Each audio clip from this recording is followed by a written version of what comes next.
दोस्तों good morning. आप सभी को मेरा प्यार भरा प्रणाम। आशा करती हूँ आप सब लोग अच्छे होंगे, मैं भी अच्छी हूँ। तो दोस्तों आज के ब्लॉग में आप सभी का स्वागत है। आज का ब्लॉग स्टार्ट करी हूँ मैं 9:30 बजे से, और अभी बच्चों को नहला दिया है और खाना वगैरह नाश्ता वगैरह भी हमारा हो गया है, बर्तन भी धुल दिए हैं। अब मैं जा रही हूँ स्कूल में। आज है 5 तारीख, तो आज है बच्चों का वजन डे, यानी कि उनका वजन होना है। तो स्कूल में बुला के रखा है आंगनबाड़ी में, तो वहाँ ले जा रही हूँ दोनों को। तो अभी चलते हैं, मैं उन लोगों से भी मिलाती हूँ। तो मौसम कुछ ऐसा हो रखा है, धुंध सी है, जैसे बारिश आने वाली हो, लेकिन अभी आ नहीं रही है। दोस्तों ये रहे, एक तो तैयार होके ये बैठा है, दूसरा नहा के एक जोड़ी कपड़े उतार भी दिए हैं गंदे करके। 2 ही मिनट में ये गंदे कर रही है। और ये भी, तो ये दूसरी जोड़ी है। अभी 9:30 हो रहे हैं। 9:30 बजे तक ही तुमने 2 जोड़ी गंदे कर दिए। कौन है तुम्हारा नौकर? माँ बोल। माँ बोल। माँ तुम्हारा नौकर ऐसे थप्पड़ मार दे। मेरी मम्मी बोल। तो दोस्तों यहाँ पे मेरे साथ ननद जी जा रहे हैं। अब वो पविष्का को लेके जा रहे हैं, मैं हर्षिता को लेके जा रही हूँ। पड़ेगी स्कूल, बच्चे तो क्या है।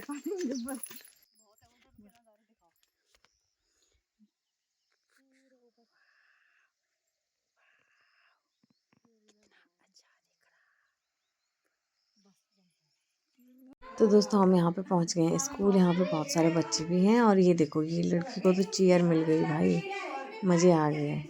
बाकी बच्चे उसे देख रहे हैं, कौन सा इंसान आ गया इतना कमजोर। तो दोस्तों इसका वजन तो बताने में भी शर्म आ रही है। और इसका वजन देखते हैं। 7.5। 7.5 है। यहीं रह तू, ठीक है। यहीं रह, ठीक है। चुप रहती है वो। यहाँ देखो छोटे बच्चे।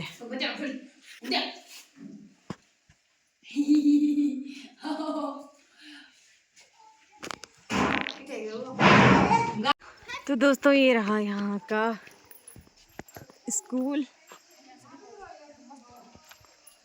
यहाँ पे आजकल पेंटिंग वगैरह कुछ हो रहा है।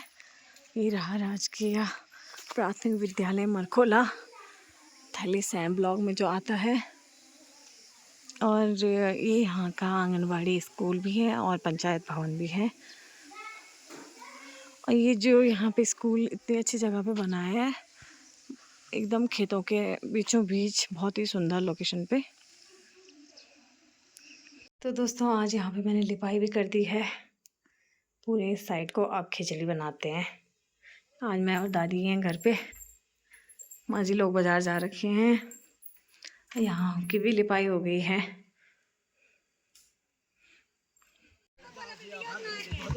देखो दोस्तों यहाँ बिना प्रधान जी की योजना आ गई। ये लोग लगे कहाँ पे? सबसे सबसे बड़े तो दादाजी हैं, दादाजी काम कर रहे हैं। वही तो कृपया कृपया कृपया अच्छा प्रधान चुने, अच्छे प्रधान बनाए और नया रास्ता बनवाए। तो दोस्तों यहाँ पे चले सब लोग खेतों में। यहाँ देखो झंगोरे पे कितनी सारी बालियाँ आ गई हैं। और आज फिर से मैं गांव के ठीक सामने हूँ, बहुत सारी हरियाली के साथ। और यहाँ पे मैं और ननद जी जा रहे हैं खेत में घास के लिए। तो ये गांव वालों के साथ का सफ़र हमारा इतना ही रहा।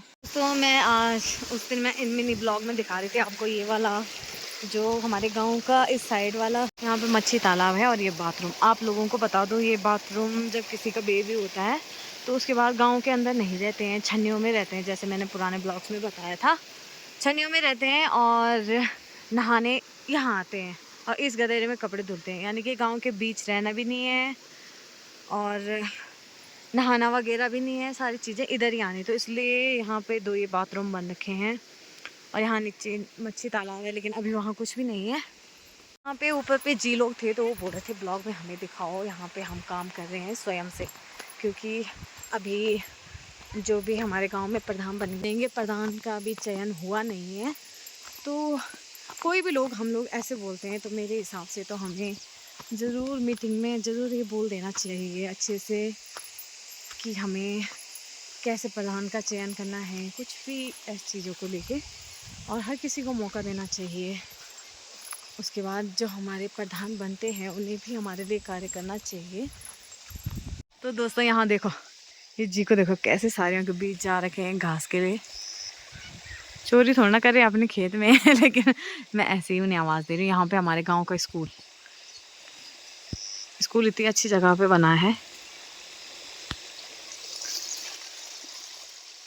ननद जी ने तो स्टार्ट कर दिया घास काटना,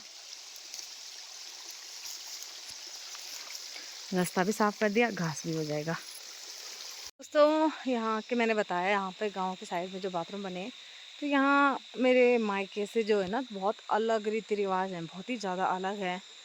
अब एक डिलीवरी के बाद एक लेडीज़ कैसी हो जाती है, उन्हें समझो उसके अंदर इतनी हिम्मत भी नहीं होती वो उठे, फिर भी यहाँ इतनी दूर जाना पड़ता है।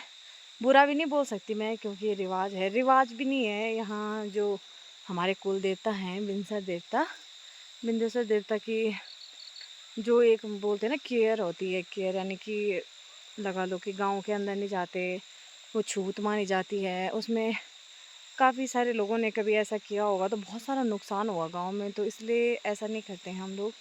और शायद वैसे तो आज की जनरेशन में हम लोग ये चीज़ ना माने, लेकिन भगवान जी के नाम पे तो हम भी ऐसा नहीं कर सकते हैं, और जितना हो सकता है उतना अच्छा करने की कोशिश करेंगे भी और करते भी हैं। तो इसलिए हम भी इधर ही आए थे। मेरी भी जब दोनों लड़कियां हुई तो मैं भी इतनी दूर ही आई थी। यहाँ पे थोड़ा सा मुश्किल है ऐसे मतलब किसी कल्चर को फॉलो करना, ऐसे रीति रिवाजों को फॉलो करना, क्योंकि मेरे जो मायके में होता है ना वहाँ तो 1 महीने तक लेडीज़ बाहर भी नहीं आती, और उसके कपड़े से लेके सारी चीज़ें दूसरा इंसान ही करता है, उसको खाना सब कुछ बच्चे का। और यहाँ ऐसा होता है कि 11 दिन रहते हैं और 11 दिन के बाद गांव में आ जाते हैं, यानी कि घर में आ जाते हैं। 11 दिन तक हमें बाहर रहना होता है, 11 दिन की छूट होती है। और बहुत ही तो ऐसा कल्चर है कि जो होता है ना कि यहाँ जब हम लोग मतलब जैसे कोई बोलते हैं कि जिनका बच्चा हो रखा है उनसे टच हो गया तो उसे नहाना पड़ेगा, उससे कपड़ों से भी टच हो गया तो भी उसे नहाना पड़ेगा, वो छोटा होगा बड़ा होगा कुछ भी होगा। और जो गौत होता है गाय माता का, उसको भी उसका छिड़काव करना है, उसे पीना है, बहुत सारी चीज़ें हैं। अब अपने अपनी जगह का अपना अपना कल्चर है, अपने अपने वो हैं। अब मैं बुरा भी नहीं बोल सकती, क्योंकि भाई अपनी अपनी जगह का अलग अलग कल्चर है ना।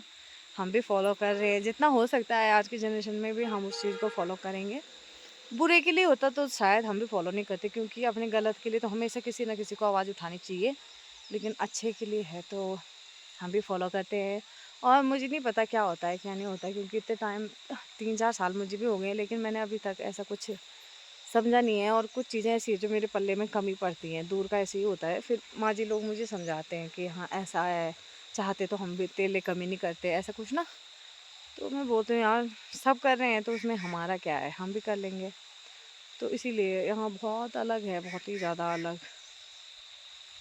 और अब चलो मैं आगे का कुछ और किसी दिन बताऊँगी आपको, यहाँ क्या क्या अलग है, वहाँ क्या क्या अलग है।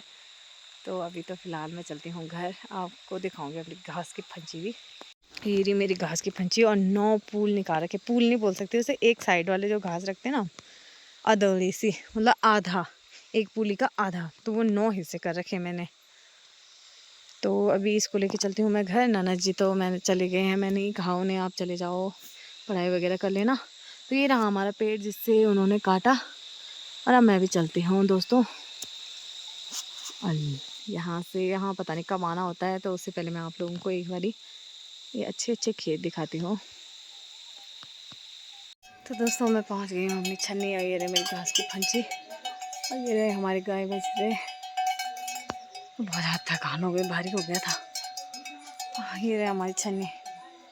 और जिस साइड में गई थी उस साइड से इधर के खेत बहुत अच्छे लग रहे थे, और इधर से उधर साइड के लग रहे हैं अच्छे। तो दोस्तों कुछ इस तरीके के दिख रहे हैं उधर साइड के खेत, और यहाँ पे जो ये 3-4 पत्थर दिख रहे हैं यहाँ पे थी मैं, और ये रहा वो पेड़ जहाँ नाना जी काट रहे थे। तो आज के ब्लॉग में इतना ही दोस्तों, मिलेंगे नेक्स्ट ब्लॉग में, तब तक के लिए बाय। ब्लॉग पसंद आए तो please like comment share subscribe कीजिए।